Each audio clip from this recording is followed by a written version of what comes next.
ನಮಸ್ಕಾರ ಗೆಳೆಯರೆ, ಪಾಠಶಾಲಾ ಯೂಟ್ಯೂಬ್ ಚಾನಲ್ಗೆ ಸ್ವಾಗತ ಸುಸ್ವಾಗತ. ಇದನ್ನ ಸುಮಾರು ಜನ ಕಮೆಂಟ್ಸ್ ಮಾಡ್ತಾ ಇದ್ರಿ, ಸುಮಾರು ಜನ. ಸೊ ನಿಮ್ಮ ಕಾಮೆಂಟ್ಸ್ಗೆ ಉತ್ತರ ಕೊಡುವಂತ ಪ್ರಯತ್ನ ಮಾಡ್ತೀನಿ. ಎಲ್ಲರಿಗೂ ರಿಪ್ಲೈ ಮಾಡ್ಲಿಕ್ಕೆ ಆಗಲ್ಲ ವಾಟ್ಸಪ್ಪಲ್ಲಿ. ಸೊ ಅದಕ್ಕೆ ಒಂದೇ ಸತಿ ಇದರಲ್ಲಿ ಹೇಳಿದ್ರೆ ಅನುಕೂಲ ಆಗುತ್ತೆ ಅನ್ನ. ಯಾರೆಲ್ಲ ಚಾನಲ್ ಸಬ್ಸ್ಕ್ರೈಬ್ ಮಾಡಿದ್ರೆ ಸಬ್ಸ್ಕ್ರೈಬ್ ಮಾಡ್ರಿ, ವಿಡಿಯೋನ ಮ್ಯಾಕ್ಸಿಮಮ್ ನಂಬರ್ ಪೀಪಲ್ ಶೇರ್ ಮಾಡ್ರಿ. ಮ್ಯಾಕ್ಸಿಮಮ್ ಹುಡುಗರು ಮಂಡ್ಯದಲ್ಲಿ ನಮ್ಮ ಹುಡುಗರು ಸೆಲೆಕ್ಷನ್ ಆಗಿದ್ದಾರೆ. ಕೊಡಗಲ್ಲಂತೂ ಸೆಲೆಕ್ಷನ್ ಕ್ರೈಟೀರಿಯಾ ಮುಗದೇ ಹೋಗಿದೆ.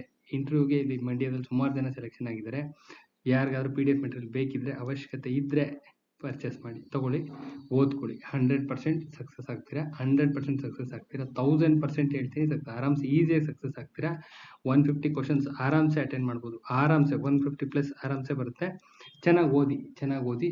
ಇನ್ನು ಏನು ಕ್ವಶನ್ಸ್ ಕೇಳಿದ್ರಿ ಅಂದರೆ, ಮಂಡ್ಯ DCC ಬ್ಯಾಂಕು ಗೌರ್ಮೆಂಟ್ ಜಾಬಾ ಪ್ರೈವೇಟ್ ಜಾಬಾ ಅಂತ ಸುಮಾರು ಜನ ಕೇಳ್ತಾ ಇದ್ದೀರಾ. ಮಂಡ್ಯ DCC ಬ್ಯಾಂಕು ಗೌರ್ಮೆಂಟ್ ಜಾಬಾ ಪ್ರೈವೇಟ್ ಜಾಬಾ ಅಂತ. ನೋಡಪ್ಪ, ಇದು ಪ್ರೈವೇಟ್ ಜಾಬ್ ಅಲ್ಲ. ಅರ್ಥ ಆಗ್ತಾ ಇದೆಯಾ? ಪ್ರೈವೇಟ್ ಜಾಬ್ ಅಲ್ಲ, ಯಾವುದೇ ಕಾರಣಕ್ಕೂ ಪ್ರೈವೇಟ್ ಜಾಬ್ ಅಲ್ಲ. ಹಂಗಂತ ಇದು ಪ್ಯೂರ್ ಗೌರ್ಮೆಂಟು ಅಲ್ಲ. ಪ್ಯೂರ್ ಗೌರ್ಮೆಂಟ್ ಅಲ್ಲ.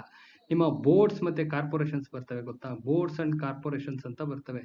ಅದು ಯಾರು ವರ್ಕ್ ಮಾಡಿದ್ರೆ ಐಡಿಯಾ ಇರುತ್ತೆ ಅವ್ರಿಗೆ, ವರ್ಕ್ ಮಾಡಿದ್ರೆ ಗೊತ್ತಿರುತ್ತೆ. ಬೋರ್ಡ್ಸ್ ಅಂತ ಬರ್ತವೆ. ಬೋರ್ಡ್ಸ್ ನಿಗಮ ಮತ್ತು ಮಂಡಳಿಗಳು ಅಂತ ಬರ್ತಲ್ಲ, ಅದೇ ತರ ಅವು ನಿಗಮ ಮಂಡಳಿಗಳು. ಅದೇ ತರ ಇದು ಬ್ಯಾಂಕಿಂಗ್ ಸೆಕ್ಟರ್. ಇದು ಪ್ಯೂರ್ ಬ್ಯಾಂಕ್ ಅಷ್ಟೇ. ಇದೊಂದು ಬ್ಯಾಂಕು.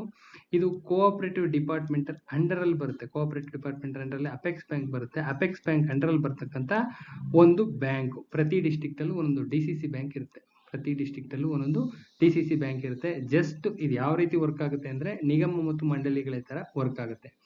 ಯಾವ ತರ ವರ್ಕ್ ಆಗುತ್ತೆ? ನಿಗಮ ಮತ್ತು ಮಂಡಳಿಗಳು ಹೆಂಗ್ ವರ್ಕ್ ಆಗುತ್ತೋ ಆ ತರ ವರ್ಕ್ ಆಗುತ್ತೆ. ಇದು ಪ್ರೈವೇಟ್ ಜಾಬ್ ಅಲ್ಲ. ಅರ್ಥ ಆಗ್ತಿದ್ಯಾ? ಇದು ಪ್ರೈವೇಟ್ ಅಲ್ಲ. ಗೌರ್ಮೆಂಟಾ? ಪ್ಯೂರ್ ಗೌರ್ಮೆಂಟಾ? ನೋ, ಪ್ಯೂರ್ ಗೌರ್ಮೆಂಟಾ ಅಲ್ಲ. ನಿಗಮ ಮತ್ತು ಮಂಡಳಿಗಳು, ಸರ್ಕಾರದ ಅಧೀನದಲ್ಲಿ ಬರ್ತಕ್ಕಂಥ ನಿಗಮ ಮತ್ತು ಮಂಡಳಿಗಳು ಅಂತ ಬರ್ತವೆ. ಸುಮಾರು ನಿಗಮ ಮಂಡಳಿಗಳು ಬರ್ತವೆ. ಅದೇ ತರ ಇದು ಬ್ಯಾಂಕಿಂಗ್ ಸೆಕ್ಟರ್ ನಲ್ಲಿ ಗೌರ್ಮೆಂಟ್ ಅಂಡರ್ ಅಲ್ಲಿ ಬರ್ತಕ್ಕಂಥ ಒಂದು ಸಂಸ್ಥೆ. ಅರ್ಥ ಆಗ್ತಾ ಇದೆಯಾ? ಕ್ಲಿಯರ್ ಆಯ್ತು ಅನ್ಕೊಂತೀನಿ. ಇದು ಬ್ಯಾಂಕಿಂಗ್ ಸೆಕ್ಟರ್ ಅಂದ್ರೆ ಕೋಆಪರೇಟಿವ್ ಡಿಪಾರ್ಟ್ಮೆಂಟ್ ಅಂಡರ್ ಅಲ್ಲಿ ಅಪೆಕ್ಸ್ ಬ್ಯಾಂಕ್ ಬರುತ್ತಲ್ಲ, ಅಪೆಕ್ಸ್ ಬ್ಯಾಂಕ್ ಅಂಡರ್ ಅಲ್ಲಿ ಬರ್ತಕ್ಕಂಥ ಒಂದು ಬ್ಯಾಂಕ್. ಅಪೆಕ್ಸ್ ಬ್ಯಾಂಕ್ ಅಂಡರ್ ಅಲ್ಲಿ ಬರ್ತಕ್ಕಂಥ ಒಂದು ಬ್ಯಾಂಕ್ ಇದು ಮಂಡ್ಯ DCC ಬ್ಯಾಂಕ್. ಅಂದ್ರೆ ಮಂಡ್ಯ, ಬೆಂಗಳೂರು ಎಲ್ಲ ಕಡೆ ಇದಾವೆ, ಎಲ್ಲ ಡಿಸ್ಟ್ರಿಕ್ಟ್ ಅಲ್ಲೂ ಇದಾವೆ. ಈ DCC ಬ್ಯಾಂಕ್ ಈ ರೀತಿ ವರ್ಕ್ ಆಗುತ್ತೆ.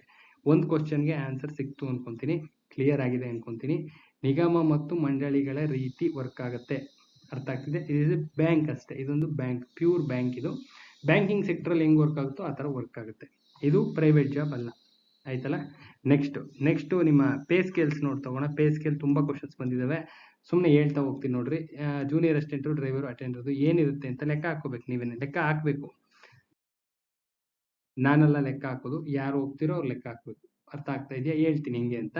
ನಿಮ್ಮ ಜೂನಿಯರ್ ಅಸಿಸ್ಟೆಂಟ್ ಯಾವ ತರ ಲೆಕ್ಕ ಹಾಕೋದು ಅಂತ ಹೇಳ್ತೀನಿ. ನೀವೇ ಲೆಕ್ಕ ಹಾಕೋದು ಕಲಿಬೇಕು. ಯಾರನ್ನು ಕೇಳಬಾರ್ದು. ಯಾರೊಬ್ಬರನ್ನು ಸಂಬಳ ಎಷ್ಟು ಅಂತ ಯಾರನ್ನು ಕೇಳಬಾರ್ದು. ಕೇಳೋ ಅಗತ್ಯತೆ ಇಲ್ವೇ ಇಲ್ಲ. ಕ್ಲಿಯರ್ ಆಗಿ ಹೇಳ್ತೀನಿ ನೋಡ್ರಿ. ಇದು ಮಂಡ್ಯ DCC ಬ್ಯಾಂಕ್ ನೋಟಿಫಿಕೇಶನ್. ಇಲ್ಲಿ ಕಾಣಿಸ್ತಾ ಇದೆ ನೋಡ್ರಿ, 30,350. 30,350 ರೂಪಾಯಿ ಅಂತ basic. This is called basic ಅಂತಾರೆ. ಗೌರ್ಮೆಂಟ್ ಸೆಕ್ಟರ್ ವರ್ಕ್ ಮಾಡಿದ್ರೆ ಗೊತ್ತಾಗುತ್ತೆ. ಮೂಲ ವೇತನ ಅಂತ ಕರೀತಾರೆ. ದಿಸ್ ಕಾಲ್ಡ್ ಮೂಲ ವೇತನ ಅಥವಾ ಬೇಸಿಕ್ ಸ್ಯಾಲರಿ ಅಂತ ಹೇಳಿ ಕರೀತಾರೆ. ಈ ಬೇಸಿಕ್ ಸ್ಯಾಲರಿ ತಗೋಬೇಕು. ಈ 53,50 ಇದೆಷ್ಟೋ ಇದೆಯಲ್ಲ, ಇದಲ್ಲ, ಇದು ರೇಂಜ್. ದಿಸ್ ರೇಂಜ್ ಅಂತ ಹೇಳಿ ಕರೀತಾರೆ. ಇದು ರೇಂಜ್. ಇದು basic salary 30,350. It's A clear cut basic salary. ಈ ಬೇಸಿಕ್ ಸ್ಯಾಲರಿಗೆ ಪ್ರೆಸೆಂಟ್ DA ಏನಿದೆ, ಪ್ರೆಸೆಂಟ್ ಗೌರ್ಮೆಂಟ್ ಅನೌನ್ಸ್ ಮಾಡಿರ್ತಕ್ಕಂಥ DA ಏನಿದೆ ಕೇಳಿ. ಯಾರಾದ್ರೂ ಎಂಪ್ಲಾಯ್ಸ್ ಇರ್ತಾರಲ್ಲ, ಎಂಪ್ಲಾಯ್ಸ್, ಸರ್ ನಿಮ್ DA ಎಷ್ಟಿದೆ ಅಂತ ಕೇಳಿ. ಎಷ್ಟಾರು ಇರ್ಲಿ, ಅದನ್ನ ಆ್ಯಡ್ ಮಾಡ್ಕೋಬೇಕು. ಅಷ್ಟು ಪರ್ಸೆಂಟೇಜ್ನ ಇದಕ್ಕೆ ಆ್ಯಡ್ ಮಾಡಬೇಕು. ಇದು X ಅಂತ ಇಟ್ಕೊಳ್ಳಿ. ಅರ್ಥ ಆಗ್ತಿದೆಯಾ? ಈ ಬೇಸಿಕ್ಗೆ ಈ DAನ ಆ್ಯಡ್ ಅಪ್ ಆಗುತ್ತೆ, ಪ್ಲಸ್ HRA ಆ್ಯಡ್ ಅಪ್ ಆಗುತ್ತೆ. ಬೇಸಿಕ್ ಏನೇನು ಆ್ಯಡ್ ಅಪ್ ಆಗುತ್ತೆ? HRA ಆ್ಯಡ್ ಅಪ್ ಆಗುತ್ತೆ. ಬೆಂಗಳೂರಿಗೆ ಒಂದು HRA ಇದೆ, ಮಂಡ್ಯಗೆ ಒಂದು HRA ಇದೆ. HRA ವೇರಿಯೇಷನ್ಸ್ ಆಗುತ್ತೆ. ಸ್ಲ್ಯಾಬ್ಸ್ ಇದಾವೆ. ಅದಕ್ಕೆ ಸ್ಲ್ಯಾಬ್ಸ್ ಇದಾವೆ. ಯಾರು ಗೌರ್ಮೆಂಟ್ ಎಂಪ್ಲಾಯ್ಸ್ ಇದ್ರೆ ಗೊತ್ತಾಗುತ್ತೆ, ಅವ್ರಿಗೆ ಐಡಿಯಾ ಇರುತ್ತೆ. ABCD ಅಂತ ಸ್ಲ್ಯಾಬ್ಸ್ ಮಾಡಿರ್ತಾರೆ. ಬೇರೆ ಬೇರೆ ನಿಮ್ಮ ಮೆಟ್ರೋಪಾಲಿಟನ್ ಸಿಟೀಸ್ಗೆ ಬೇರೆ ಇರುತ್ತೆ, ಹಳ್ಳಿ ಪ್ರದೇಶದಲ್ಲೇ ಬೇರೆ ಇರುತ್ತೆ. ಬೇರೆ ಬೇರೆ ನಗರಗಳಲ್ಲಿ ಅಲ್ಲಿನ ವೇತನ, ಅಲ್ಲಿನ ಜನಜೀವನ ಮಟ್ಟವನ್ನು ಆಧರಿಸಿ HRAನ ಫಿಕ್ಸ್ ಮಾಡಿರ್ತಾರೆ. HRA ವೇರಿಯೇಷನ್ ಆಗುತ್ತೆ. DA ಎಲ್ಲರಿಗೂ ಸೇಮ್ ಇರುತ್ತೆ. HRA variation house rent allowances ಅಂತ ಹೇಳಿ ಕರೀತಾರೆ. ಬೆಂಗಳೂರಿಗೆ ಜಾಸ್ತಿ ಇರುತ್ತೆ, ಮಂಡ್ಯಗೆ ಕಡಿಮೆ ಇರುತ್ತೆ. ಕಂಪ್ಯಾರಿಟಿವ್ಲಿ ಕಡಿಮೆ ಇರುತ್ತೆ. ಮಂಡ್ಯಗೆ ಎಷ್ಟಿದೆ ಅಂತ ತಿಳ್ಕೋಬೇಕು. ಪದೇ ಅದನ್ನೇ ಕ್ವಶನ್ ಕೇಳಬಾರ್ದು. ನೀವು ತಿಳ್ಕೋಬೇಕು, ನೀವು ಮಾಡಿದ್ದೇನು. ಪ್ರತಿಯೊಂದನ್ನು ನಾವೇ ಹೇಳ್ಕೊಂಡು ಹೋದ್ರೆ ನೀವು ಮಾಡಿದ್ದೇನು. HRAನ ತಿಳ್ಕೋಬೇಕು. HRA ಎಷ್ಟಿದೆ ಅಂತ ತಿಳ್ಕೋಬೇಕು. HRA ಬೇಸಿಕ್ಕು DA HRA ಇನ್ನೇನಾದರೂ ಬ್ಯಾಂಕ್ ಅಲೋಯನ್ಸಸ್ ಏನೋ ಇದ್ರೆ ಅದ್ರ ಬಗ್ಗೆ ನನಗೆ ಮಾಹಿತಿ ಇಲ್ಲ. ಬ್ಯಾಂಕ್ ಅಲೋಯನ್ಸಸ್ ಇದೆಯೋ ಇಲ್ವೋ ನನಗೆ ಗೊತ್ತಿಲ್ಲ. ಯಾರಾದ್ರೂ ಇದ್ರೆ ಕೇಳಿ ನೋಡ್ರಿ, ಅಲೋಯನ್ಸಸ್ ಇದೆಯಾ ಇಲ್ವಾ ಅಂತ. ಇವೆರಡಂತೂ ಕಂಪಲ್ಸರಿ ಇದ್ದೇ ಇರುತ್ತೆ, ಎಲ್ಲ ಕಡೆ ಇದ್ದೇ ಇರುತ್ತೆ. ಇವೆರಡರ ಜೊತೆಗೆ ಏನಾದ್ರು ಇದನ್ನೇ ಟೋಟಲ್ ಸ್ಯಾಲ್ರಿ ಆ್ಯಡ್ ಮಾಡಿದ್ರೆ ಎಷ್ಟು ಬರುತ್ತೋ ಅಷ್ಟು ಗ್ರಾಸ್ ಸ್ಯಾಲ್ರಿ ಆಗುತ್ತೆ. ದಟ್ ಈಸ್ ಕಾಲ್ಡ್ ಗ್ರಾಸ್ ಆಗುತ್ತೆ. ಅದರಲ್ಲಿ ಡಿಡಕ್ಷನ್ಸ್ ಇರ್ತವೆ. ಬ್ಯಾಂಕಲ್ಲಿ ಯಾವ ಥರ ಡಿಡಕ್ಷನ್ಸ್ ಮಾಡ್ತಾರೆ ಅಂತ ಐಡಿಯಾ ಇಲ್ಲ. ಗೌರ್ಮೆಂಟ್ ಇದಾದ್ರೆ ಗೊತ್ತು, KGID ಅವೆಲ್ಲ ಯಾವ್ಯಾವ ಹೋಗ್ತವೆ ಅಂತ ಐಡಿಯಾ ಇದೆ. ಬಟ್ ಇದು ನನಗೆ ಐಡಿಯಾ ಇಲ್ಲ ಯಾವ ಥರ ಅಂತ. ಎಷ್ಟು ಡಿಡಕ್ಷನ್ಸ್ ಹೋಗುತ್ತೆ ಅಂತ. NPS ಇಲ್ಲಿ ಯಾವ ಥರ ಇದೆ ಅಂತಲೂ ಗೊತ್ತಿಲ್ಲ. ಇಲ್ಲಿ NPS ಬೇರೆ NPS ಇರುತ್ತೆ, ಗೌರ್ಮೆಂಟ್ ಎಂಪ್ಲಾಯೀಸ್ಗೆ ಬೇರೆ NPS ಇರುತ್ತೆ. ಇಲ್ಲೂ ಅದೇ ಇರ್ಬೋದು, ಇಲ್ಲದೇನೂ ಇರ್ಬೋದು, ನನಗೆ ಐಡಿಯಾ ಇಲ್ಲ. ಇದನ್ನು ತಿಳ್ಕೊಬೇಕು, ನೀವು ರಿಸರ್ಚ್ ಮಾಡಬೇಕು. ಯಾರು ಹೋಗ್ತಾ ಇದ್ರ ಒಳಗಡೆ ಅವ್ರು ತಿಳ್ಕೊಂಡು ಫೈನಲೈಸ್ ಮಾಡಿ. ಅರ್ಥ ಆಗ್ತಾ ಇದೆಯಾ? ಇದು ಗ್ರಾಸ್ ಸ್ಯಾಲ್ರಿ ಆಗುತ್ತೆ. ಗ್ರಾಸ್ ಅಂದರೆ ಟೋಟಲ್ ಸ್ಯಾಲ್ರಿ ಎಷ್ಟು ಬರುತ್ತೆ ಅಂತ ಆಗುತ್ತೆ. ಆಯ್ತಾ? ನೆಕ್ಸ್ಟ್ ಇದಕ್ಕೂ ಅಷ್ಟೇ, ವಾಹನ ಚಾಲಕರಿಗೆ 27,650 ಇದೆ ಬೇಸಿಕ್. ಎಷ್ಟಿದೆ? 27,650 ರೂಪಾಯಿ ಇದೆ. ಇದಕ್ಕೂ ಅಷ್ಟೇ HRA plus DA add up ಆಗುತ್ತೆ. ಎಷ್ಟು ಬರುತ್ತೋ ಅಷ್ಟು ನಿಮ್ಮ ಸ್ಯಾಲ್ರಿ ಆಗುತ್ತೆ. ಗ್ರೂಪ್ ಡಿಗೂ ಅಷ್ಟೇ 23,500 ರೂಪಾಯಿ ಇದೆ. 23,500 ರೂಪಾಯಿ ಇದೆ. ಇದು ಅಷ್ಟೇ DA HRA ಆ್ಯಡ್ ಅಪ್ ಆಗುತ್ತೆ. ಎಷ್ಟು ಬರುತ್ತೋ ಅದು ನಿಮ್ಮ ಒರಿಜಿನಲ್ ಗ್ರಾಸ್ ಸ್ಯಾಲ್ರಿ ಆಗುತ್ತೆ. ಅರ್ಥ ಆಗ್ತಾ ಇದೆಯಾ? ಕ್ಲಾರಿಟಿ ಬಂತು ಅಂತ ಅನ್ಕೊಂತೀನಿ.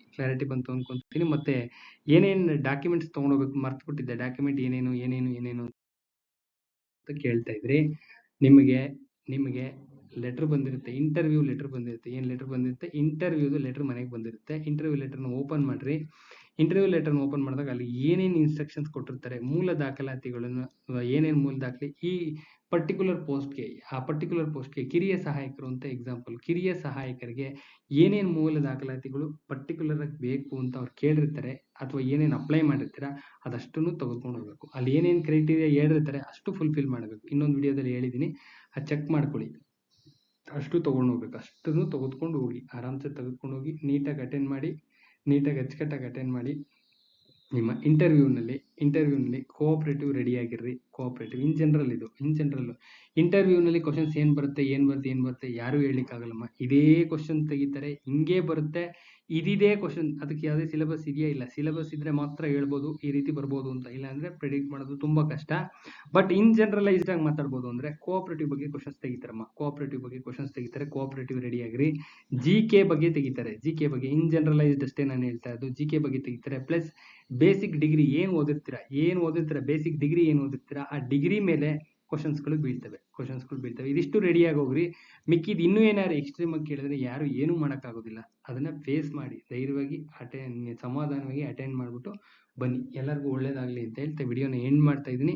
ಏನಾದ್ರು ಡೌಟ್ಸ್ ಇದ್ರೆ ಕಮೆಂಟ್ ಮಾಡಿ, ವಿಡಿಯೋ ಮಾಡಾಕ್ತೀನಿ. ಎಲ್ಲರಿಗೂ ರಿಪ್ಲೈ ಮಾಡ್ಲಿಕ್ಕಾಗಲ್ಲ, ಅದಕ್ಕೋಸ್ಕರ ಮಾಡಿದೆ. ಒಳ್ಳೇದಾಗ್ಲಮ್ಮ. ಯಾರಿಗಾರ PDF ಮೆಟೀರಿಯಲ್ ಅವಶ್ಯಕತೆ ಇದ್ರೆ ತಗೊಳ್ಳಿ. ಯಾರಿಗಾರು ಗೊತ್ತಾಗ್ತಿಲ್ಲ ಓದಲಿಕ್ಕೆ ಅಂದ್ರೆ ತಗೊಳ್ಳಿ, ಓದಿ. 100% ಸಕ್ಸಸ್ ಆಗ್ತೀರ ಅಂತ ಹೇಳ್ತಾ ಎಲ್ಲರಿಗೂ ಒಳ್ಳೇದಾಗ್ಲಮ್ಮ. ದೇವ್ರು ಒಳ್ಳೇದು ಮಾಡಲಿ. ನಮಸ್ಕಾರ.